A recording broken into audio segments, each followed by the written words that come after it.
After some time, we moved from the naval estate to a house in Alexandria. All was relatively quiet here for about 2 years. Although I noticed some shocking aspects in my behavior, I seemed to lack a conscience. I did not understand the difference between right and wrong, politeness and rudeness. My behavior in infant school was not commendable, to say the least. I was very often in trouble with the teachers and the headmistress. I would steal, bully, have teachers chase me around the room, and was quite often smacked, strapped, and slapped by the teachers. Something in me would not yield to human authority, and this became more apparent the older I grew.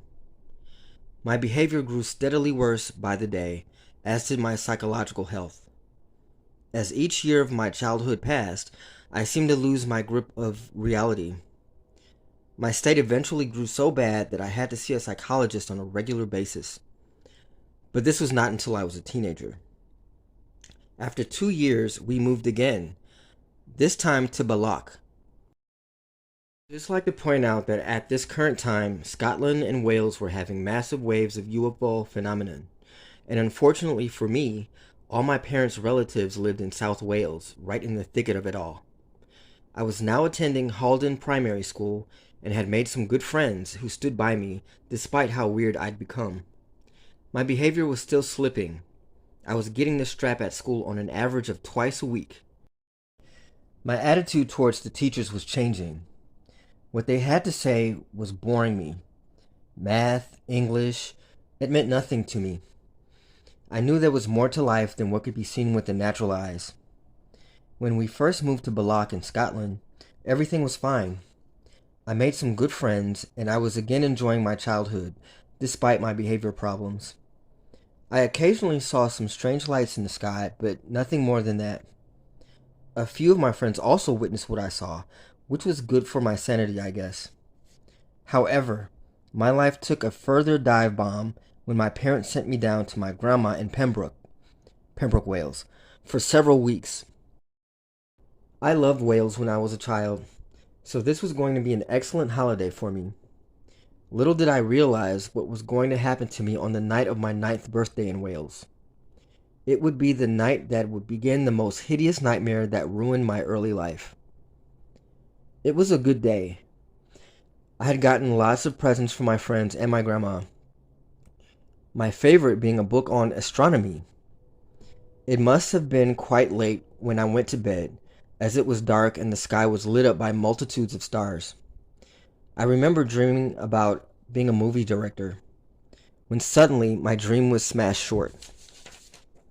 I woke up suddenly, wondering what was going on. I heard a strange swishing noise with a deep resonant bass hum. Memories started flooding my mind. I had heard this several years before, when I was about 3, but had forgotten. I know that I had developed an insane braveness to face anything that challenged me, and this challenged me. I sat up, resolving that this was all in my mind. I would conquer my fear. Slowly, the noise grew louder and louder. It rasped, pulsed, swished, and hummed. Louder and louder it became. The volume became so intense that the windows were rattling, by which time I was very frightened. This was not my imagination. This was for real. I decided that now was the time for some action. Hide, run, whatever. Just escape. As I tried to move, a horrid realization flooded my mind with terror. I was paralyzed. I could not move, nor speak, nor scream. The bass hum grew louder and louder and louder. My head was vibrating in the force of the sound, when suddenly, everything went black. When I came around, I was no longer in the bed, rather on it. My head was forced to one side with one eye shut.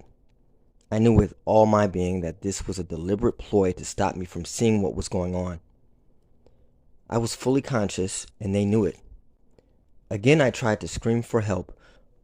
Only breath came out of my lips, a mere whisper. The bass hum started to lift. The noise shifted away from the house slightly. There was a loud explosion or bang. and then the sound of jets whooshing past the house. The room went dim in darkness, and there I was alone. I ran into my grand's bedroom, woke her up, and told her what happened. Well, she said it was just a bad dream, but I know that it was not.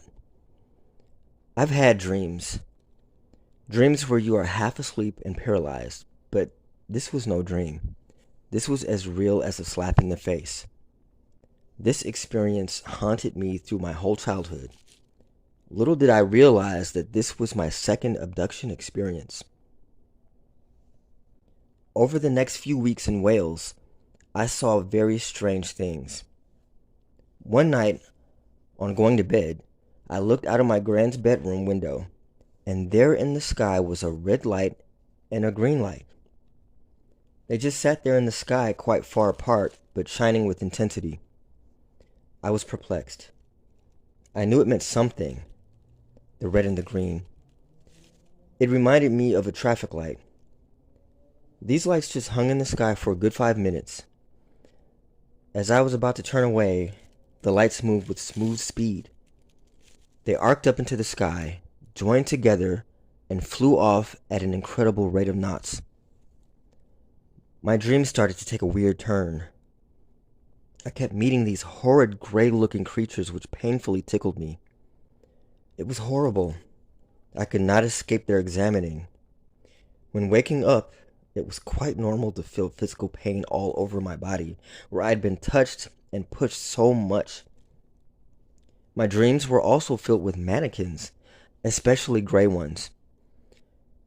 When I used to go shopping with my parents, they would quite often go through these clothing shops filled with mannequins. These things gave me the creeps. They had the form of a human, but they lacked something. They were hollow and empty. I realized in hindsight that this was my early recollection of my abduction experiences. Creatures which were living yet lacked something. I could only describe them as the living dead. They're alive, but have no soul.